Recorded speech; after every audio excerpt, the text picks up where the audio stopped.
नमस्कार, मी पंजाब डक हवामान अभ्यासक मुक्काम पोस्ट गुगली धामणगाव तालुका शिरूर जिल्हा परभणी. त्यात पुन्हा आणखीन पावसाचा जोर वाढणार आहे म्हणून हा अंदाज लक्षात द्यायचा. सर्व शेतकऱ्याला सांगू इच्छितो की राज्यामध्ये जवळपास 5 ऑगस्ट पर्यंत असाच पाऊस राहणार आहे. दररोज भाग बदलत पडणार आहे. म्हणून शेतकऱ्यांनी काय करायचं, जशी वेळ भेटेल तशी तुम्ही फवारणीची तयारी करा. समजा तुम्हाला थोडं 4-5 तास वेळ भेटला तर तितक्या तुम्ही तुमची पेरणी करून घ्या म्हणून ह्या अंदाज सांगत आहे.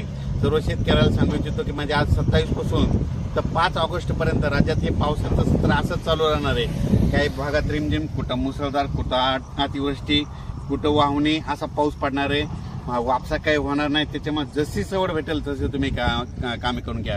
आणि परत एक शेतकऱ्याची सांगायचं की शेतकऱ्याचे काय झालं, खूप शेतकऱ्याचे फोन आले. मग राज्यातले आता धरणं भरणार आहेत का नाही.